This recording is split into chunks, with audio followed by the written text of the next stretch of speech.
Današnja mesta po celem svetu delujejo linearno. To pomeni, da v mesta prihaja voda, ki je pitna voda, v mesta prihaja recimo hrana in mesto zapušča torej odpadna hrana in voda, ki je seveda umazana. V kontekstu vseh pritiskov, recimo podnebnih sprememb, pa seveda bo težava, ali bo ta pitna voda res prišla do mesta, ali jo bo še dovolj in seveda hrana bo vedno več, jo bo potrebno, ker seveda tudi mesta se povečujejo in zato razmišljamo, kako rešiti ta problem. Sodobna mesta pa naj bi bila krožna mesta, za razliko od linearnih mest, ker ko imamo podnebne spremembe, kaj to pomeni tudi za mesta? Poplave, suše, pomanjkanje, mogoče tudi hrane v prihodnosti in zato morajo mesta najti rešitev, kako postati samozadostna mesta. Torej, če pogledamo, kaj pa krožna mesta so, pomeni, da tisto, kar v mesto prihaja, torej pitna voda, padavinska voda, ki pade na mesto in tudi hrana, ki bodisi prihaja v mesto ali tudi nastaja v mestu, predelamo te snovi in jih ponovno uporabljamo v mestu, torej da mesto praktično ničesar ne zapušča. Seveda, to je pot, to ni mogoče v celoti, vendar si to želimo doseči.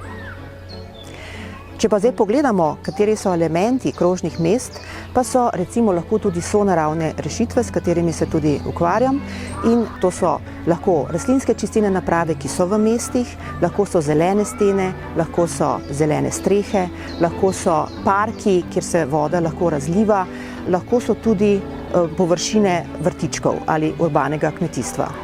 Te sonaravne rešitve ali zelene rešitve v mestih omogočajo recimo zelene strehe, da se voda ob večjih nalivih zadržuje na teh strehah. Potem lahko zelena stena, ki čisti recimo sivo vodo iz kopalnic, jo lahko tako prečisti, da z njo lahko operemo ali očistimo avto. Torej, da več ne porabljamo pitno vodo, ampak vodo krožimo v mestih s pomočjo teh elementov. Rastlinska čistilna naprava tudi onesnaženo vodo do neke mere očisti, ki jo lahko ponovno uporabimo, v končni fazi tudi za zalivanje našega vrta. Mnoga mesta so se zato odločila, da sprejmejo sonaravne rešitve kot svojo strategijo reševanja mest, da se prilagajajo podnebnim spremembam. Recimo London zato računa, koliko zelenih streh bojo lahko upeljali, koliko zelenih sten in tudi koliko urbanih vrtov, namreč njim kar 40-krat zmanjka površine, da bi se lahko sami prehranili.